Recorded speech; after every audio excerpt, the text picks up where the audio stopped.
കേരളത്തിലെ തദ്ദേശ സ്വയംഭരണ തെരഞ്ഞെടുപ്പിൽ ഒരു UDF തരംഗം എന്ന് തന്നെ പറയാവുന്ന ഒരു റിസൾട്ട് ഉണ്ടായിരിക്കുന്ന അവസ്ഥയാണ്.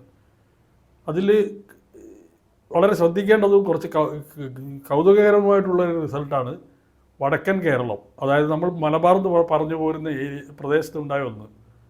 അത് വൻതോതിൽ LDFിൻ്റെ കോട്ടകളിലേക്ക് UDFന് കടന്നു കയറാൻ പറ്റിയിട്ടുണ്ട്. അതിലൊന്ന്, നമ്മൾ മലബാറിനെ പറ്റി പറയുമ്പോൾ ആദ്യം ആലോചിക്കുന്നത് മലപ്പുറം ജില്ലയാണ്. മലപ്പുറം ജില്ലയിൽ സ്വാഭാവികമാണ് ലീഗിൻ്റെ ശക്തി കേന്ദ്രമാണ്. അവിടുത്തെ തോൽവി അത്ര ഗൗരവമുള്ളതായിട്ടാണ് കാണാറില്ല, LDFിൻ്റെ തോൽവി. എന്നിരുന്നാലും വലിയ കൗതുകം എന്ന് പറഞ്ഞാൽ മലപ്പുറം ജില്ലാ പഞ്ചായത്തിൽ പ്രതിപക്ഷം എന്ന് പറയുന്ന ഒന്നുമില്ല. ഉള്ള സീറ്റുകൾ മൊത്തം UDF നേടിക്കഴിഞ്ഞു. മറ്റൊന്ന്, വളരെ ശ്രദ്ധേയമായൊരു കാര്യം, കോഴിക്കോട് ജില്ല LDFിൻ്റെ ഒരു കോട്ട തന്നെയാണ് കുറച്ചു കാലമായിട്ട്. നിലവിൽ അവിടെ വെറും 2 MLA മാത്രമാണ് LDF അല്ലാത്തത്. അതിൽ UDFിൻ്റെ എന്ന് പറയാൻ പറ്റിയ ഒരു ലീഗിൻ്റെ സീറ്റ് കൊടുവള്ളി, പിന്നെ RMPI ജയിച്ച വടകര. ഇതല്ലാതെ വേറെ എല്ലായിടങ്ങളിലും കോൺഗ്രസിന് ഒരു MLA പോലും ഇല്ലാത്ത സ്ഥലമാണ്. അവിടെയാണ് ഇതുവരെ സംഭവിക്കാത്ത, ജില്ലാ പഞ്ചായത്ത് സംവിധാനം വന്നതിന് ശേഷം അവിടെ ഭരിച്ചത് മൊത്തം, ജില്ലാ പഞ്ചായത്ത് ഭരിച്ചത് LDF ആണ്. ഇത്തവണ ഒരു സീറ്റത്തിൻ്റെ മുൻതൂക്കത്തിലാണെങ്കിൽ പോലും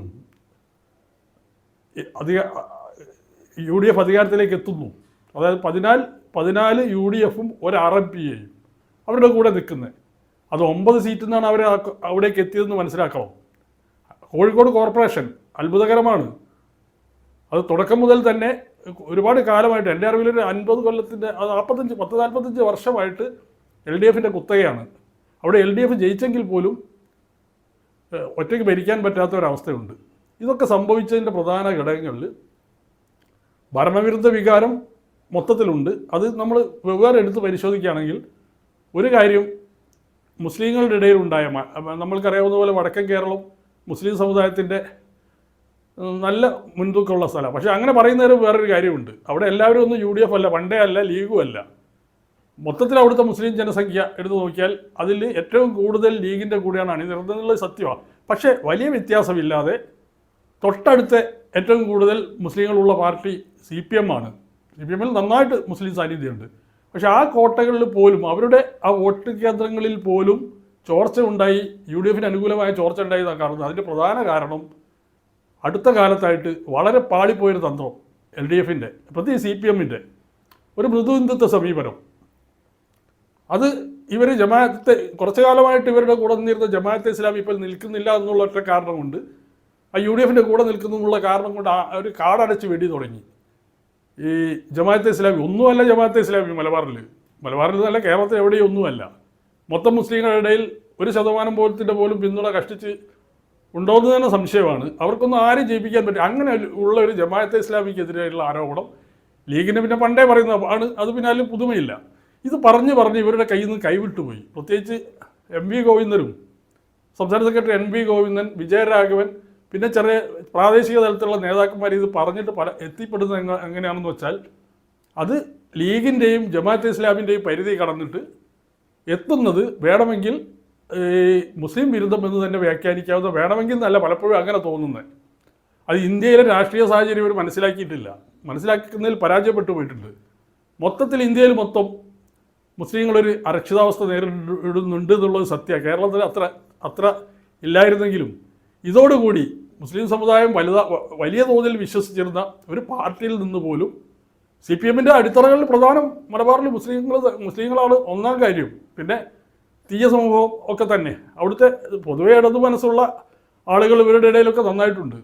അവർ പോലും ഇവർ പോലും ഞങ്ങളുടെ കൂടെ ഇല്ലല്ലോ എന്ന് തോന്നിപ്പോയതിൻ്റെ ഒരു കാര്യം, അതൊരു തിരിച്ചടിയായി മാറിയിട്ടുണ്ട്. ലീഗിനൊന്നും വലിയ സ്വാധീനമില്ലാത്ത സ്ഥലങ്ങളിൽ പോലും LDF പരാജയം ഏറ്റുവാങ്ങിയിട്ടുണ്ട് നന്നായിട്ട്.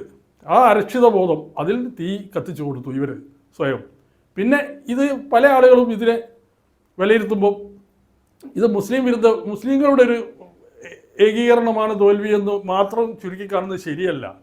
മലബാറിനൊരു പൊതു മനസ്സുണ്ട്, അത് സെക്യുലറാണ്.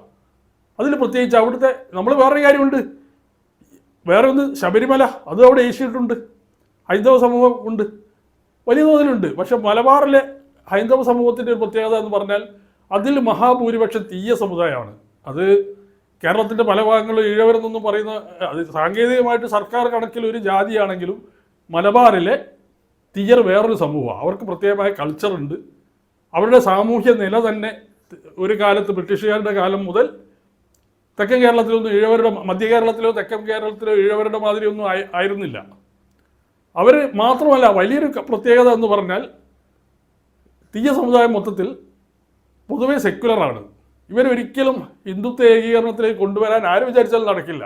BJP വിചാരിച്ചിട്ടും നടന്നിട്ടില്ല. അവരുടെ ഇടയിലേക്ക് CPM ഈ കാര്യം മുസ്ലിം വിരുദ്ധത വിട്ടുകൊടുത്തപ്പോൾ അവരും തന്നെ ആ വിഭാഗത്തെ പോലും അത് കോഴിക്കോട് ജില്ലയുടെ ഉൾഭാഗങ്ങൾ പരിശോധിച്ചാൽ, വടകര അതുപോലുള്ള മേഖലകളിലേക്കൊക്കെ പോയി ജില്ലാ പഞ്ചായത്ത് പരിശോധിച്ചാൽ ഈ സമൂഹവും വലുതായിട്ടുണ്ടായ അത് അവരിൽ നിന്ന് പോലും തിരിച്ചടി ഉണ്ടായിട്ടുണ്ടെന്നുള്ളതാണ്. സ്വാഭാവികമായിട്ട് ഇവർ പ്രതീക്ഷിക്കുന്നത് മുസ്ലിങ്ങൾക്ക് എതിരെ ആക്രമണം ആക്രമണമല്ല, അങ്ങനെ ഒരു നിലപാട് സ്വീകരിച്ചാൽ, മൃദു ഹിന്ദുത്വ നിലപാട് സ്വീകരിച്ചാൽ ഹൈന്ദവ വോട്ടുകൾ കിട്ടുമെന്നുള്ളതായിരുന്നു. മലബാറിൽ അതും സംഭവിച്ചിട്ടില്ല. മലബാറിൽ ഞങ്ങൾ കാണുന്ന ഹൈന്ദവതാരുടെ ഞങ്ങൾ പലരും പറയാറുണ്ട്, അവിടുത്തെ ഹിന്ദുത്വം തീയത്വമാണ് പ്രധാനം. അതിനൊരു വേറെ തമാശയുണ്ട്. അവിടെ മൊത്തം ഹിന്ദുക്കളും മുസ്ലിങ്ങളൊക്കെ എന്ന് പറഞ്ഞാൽ ഏത് ജാതി ഏത് മതക്കാരാണെങ്കിലും തീയെന്ന് പറയുക പല ഭാഗങ്ങളിലും. ഒരു തമാശ ഉണ്ട് അവിടെ. മുസ്ലിങ്ങളുണ്ട് പലരും. EK നായനാർ നല്ലൊരു തീയനാണ്, MV രാഘവൻ നമ്പ്യാനാ, പക്ഷെ എന്നാലും അവർ പറഞ്ഞു വരുമ്പോണ്ടല്ലോ MV രാഘവൻ നല്ലൊരു തീയനാണ്, അങ്ങനെയൊക്കെ പറയുന്ന ആളുകളുണ്ട്. അപ്പോൾ ഈ സമൂഹം ഒരു കാലത്ത് അത്ര എളുപ്പത്തിൽ വർഗീയവൽക്കരിക്കാൻ പറ്റാത്ത ഈ സമൂഹത്തിൻ്റെ പ്രതിഷേധം കൂടി ഉണ്ടായി. പിന്നെ ഇവരുടെ പരിധിയിൽ ഒതുങ്ങാത്ത ഒരു ഇടതുപക്ഷമുണ്ട് കേരളത്തിൽ, LDFിൻ്റെ കൂടെ പണ്ട് CPMLലൊക്കെ പ്രവർത്തിച്ചതും അല്ലാത്തവരും ആയിട്ടുള്ള, അതും മലബാറിൻ്റെ ചില ഭാഗങ്ങളിൽ നല്ല സ്വാധീനമുണ്ട്. അതൊക്കെ ഒരു കാലത്തും